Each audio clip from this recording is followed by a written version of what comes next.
எல்லாருக்கும் வணக்கம். Post production work போயிட்டுருக்கனால கொஞ்சம் நான் லேட்டாக வந்துட்டேன். அதுக்காக உங்கள் எல்லாத்தையும் நான் மன்னிப்பு கேட்டுக்கிறேன். என்னுடைய படங்கள் எல்லாமே அநேகமாக வந்து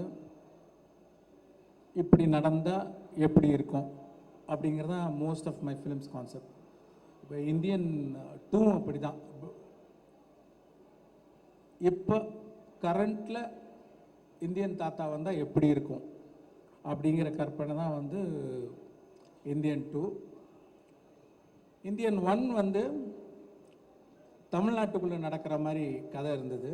ஆனால் இந்தியன் 2 வந்து கொஞ்சம் தமிழ்நாடு தாண்டி மற்ற மாநிலங்களுக்கும் கதை விரியுது. ஸோ அதை நீங்கள் ட்ரைலர்லேயே பார்த்துருப்பீங்க. இந்த படத்தை பொறுத்த வரைக்கும் நிறைய கதாபாத்திரங்கள் இருக்குது இந்த படத்தில். மெயினாக அவர் இந்தியன் தாத்தா, அது இல்லாமல் நிறைய குடும்பங்கள் இந்த கதையில் வந்து போகும். இந்தியாவில் உள்ள அத்தனை குடும்பங்களும் ஒரு எங்கேஜிங்காக பார்க்கக்கூடிய ஒரு படம். படம் முடியும் போது ஒவ்வொருத்தரையும் இந்த படம் கொஞ்சம் யோசிக்க வைக்கும் நான் நம்புகிறேன். இந்த படத்தை வந்து இவ்வளோ சிறப்பாக வர்றதுக்கு காரணம் வந்து முதல் காரணம் கமல் சார் தான். ஏன்னா பல தடவை சொன்ன மாதிரி வந்து பார்ட் 1ல் கூட நாங்கள் 40 நாள் தான் வந்து அவருக்கு அந்த மேக்கப் போட்டோம், அந்த ப்ராஸ்தட்டிக்ஸ் மேக்கப்பு. இந்த படத்தில் வந்து 70 நாள் போட்டிருக்காங்க. அது சாதாரண விஷயம் இல்லை. டெய்லி பொறுமையாக வந்து 3 hours உட்காந்து மேக்கப் போடணும். அந்த மேக்கப்பில் சரியாக சாப்பிட முடியாது, ஸ்ட்ரா வச்சு தான், லிக்விடாக தான் சாப்பிட முடியும். ஷூட்டிங் முடிஞ்சும் நம்மெல்லாம் போயிடுவோம். ஆனால் காலையில் ஃபஸ்ட்டு எல்லோரும் வர்றதுக்கு முன்னாடி கமல் சார் தான் வருவாங்க. ஷூட்டிங் முடிஞ்சு நம்ம எல்லோரும் போயிடுவோம், கடைசியாக அவர் தான் போவார். ஏன்னா ஷூட்டிங் முடிஞ்சாலும் அதை கலைக்கிறதுக்கு வந்து 1 மணி நேரம் ஆகும். ஃபஸ்ட்டு பார்ட் 1 ஷூட் பண்ணும்போது நாள் வந்து கமல் சார் அந்த மேக்கப்பில் வந்து நிற்கும்போது ஒரு பயங்கர ஒரு சிலிர்ப்பு ஒன்று உண்டாச்சு. இப்போ அதே சிலிர்ப்பு 28 வருஷம் கழித்து அவர் ஃபஸ்ட்டு மேக்கப் டெஸ்ட்டுக்காக போட்டுட்டு வந்தப்போ எனக்கு பயங்கரமாக அதே ஃபீலிங் வந்தது. இன்னொன்று, ஒவ்வொரு நாள் ஷூட்டிங் நடக்கும்போதும் வந்து கமல் சார்னே தோணாது. ஒரு இந்தியன் தாத்தா நம்ம பக்கத்துலேயே உலவிக்கிட்டு இருக்கிறாரு, இங்கே பக்கத்தில் இருக்கார் அப்படிங்கிற ஒரு ஃபீலிங் தான் வந்துட்டுருக்கோம். கமல் சார்ன்றதே வராது. அதை நான் ஃபீல் பண்ணேன். அதுவும் இல்லாமல் அவருடைய உழைப்பையும் அவருடைய டெடிக்கேஷன் சொல்லிக்கிட்டே போகலாம். பார்ட் 1ல் பண்ணும்போது பார்த்தீங்கன்னா அப்போ ப்ராஸ்தட்டிக்ஸ் வந்து அவ்வளோ அட்வான்ஸ்டு ஸ்டேஜில் கிடையாது. அதனால் ரொம்ப திக்காக இருக்கும். முதல்ல பார்க்கும்போது கமல் சார் மாதிரி தெரியலையே அப்படிங்கிற மாதிரி ஒரு ஃபீலிங்லாம் இருந்தது. ஆனால் இந்த வாட்டி I want to see the actor more அப்படின்னு சொல்லி அந்த லெகசி கம்பெனியில் சொல்லி இப்போ இன்னும் அட்வான்ஸ் ஆனதுனால அந்த மேக்கப் இன்னும் கொஞ்சம் தின் ஆனதுனால நீங்கள் இன்னும் கமல் சாரை நிறைய பார்க்கலாம். பார்ட் 1ஓட அந்த கமல் சார் அந்த ஆக்டரை நீங்கள் வந்து கிளியராக பார்க்க முடியும். அது ஒரு பெரிய டிஃப்ரென்ஸ் நீங்கள் இந்த படத்தில் பார்ப்பீங்க. இது மாதிரி பல காட்சிகளில் ரொம்ப சிரமப்பட்டு நடிச்சிருக்காங்க. நான் ஏற்கனவே ஆடியோ ஃபங்க்ஷனில் சொன்ன மாதிரி ஒரு சீன் 4 நாள் ரோப்லேயே தொங்கி நடித்தாங்க. அதாவது ஒரு சீனில் வந்து ஒரு ஷாட் ரோப்பில் இருக்கும், 2 ஷாட் ரோப்பில் இருக்கும். ஆனால் காலையில் வந்து ஈவினிங் பேக்கப் ஆகிற வரைக்கும் ரோப்லேயே தான் தொங்கணும். அந்த மாதிரி 4 நாள் ரோப்பில் தொங்கி நடித்தாங்க. ப்ராஸ்தட்டிக்ஸ் மேக்கப்பு, வேறு ஒரு மொழி பஞ்சாபியில் பேசணும், நடிக்கணும். அப்புறம் என்னென்னா அது 48 ஃப்ரேம்ஸ், ஐ மீன் ஸ்லோ மோஷனில் எடுக்கிறோம் அதை. அதனால் அது என்ன பண்ணோன்னா முதல்ல டயலாகை பேசி நாங்கள் அதை ரெக்கார்ட் பண்ணோம். 12 ஃப்ரேம்ஸில் ரெக்கார்ட் பண்ணோம். ரெக்கார்ட் பண்ணோன்னு அது ஃபாஸ்ட்டாக ப்ளே ஆகும். உங்களுக்கு தெரியல, சிக்கி சிக்கி சிக்கின்னு ஒரு மாதிரி ஃபாஸ்ட்டாக வரும் சவுண்டு.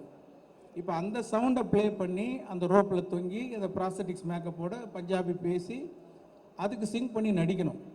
அவ்வளோ வேகமாக போகிற அந்த சவுண்டுக்கு வந்து கேட்ச் பண்ணி நடிக்கிறதுன்ற யாராலையும் முடியாது எனக்கு தெரிஞ்சு.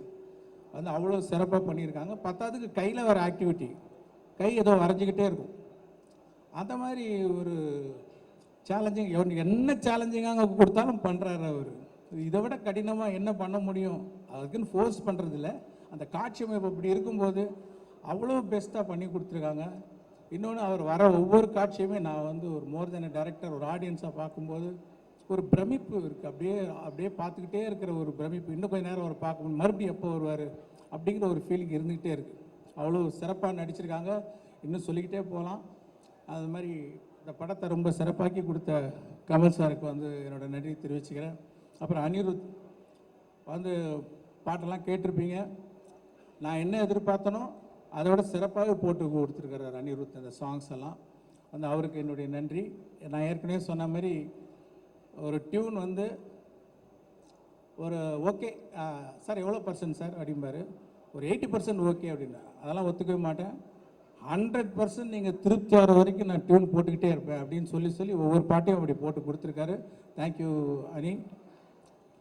அப்புறம் இந்த இந்த இவ்வளோ பெரிய கனவை, இவ்வளோ பெரிய இமேஜினேஷனை வந்து என்ன தான் இமேஜின் பண்ணிகிட்டு இருந்தாலும் அது இமேஜின் பண்ணிகிட்டே தான் இருக்கணும். அதை வந்து செயல் வடிவாக்கணும்னா அதுக்கு சுபாஸ்கரன் மாதிரி ஒரு ப்ரொடியூசர் இருந்தால் தான் சரியாக வரும். அவருடைய சப்போர்ட்னால தான் வந்து நான் என்னெல்லாம் நினச்சனோ அதை வந்து படமாக்கி பார்க்க முடியுது. ஸோ அவருக்கு என்னோடய நன்றி தெரிவிச்சுக்கிறேன். இந்த படம் கம்ப்ளீட் ஆகிறதுக்கு உதவியாக இருந்த தமிழ்குமரன், செந்தில்மூர்த்தி அவர்கள், அவங்களுக்கு என்னோடய நன்றி. ரவிவர்மன் வந்து அதான் சொல்லுவேன், நீங்கள் வந்து தாத்தா மட்டும்தான் வர்மம் போடுவாரா, நீங்களும் போடுங்க. என்ன வர்மம்? ஒளி வர்மம், அது ஒளினாலே ஒரு வர்மம் போடுங்க அப்படின்னு சொல்லுவேன்.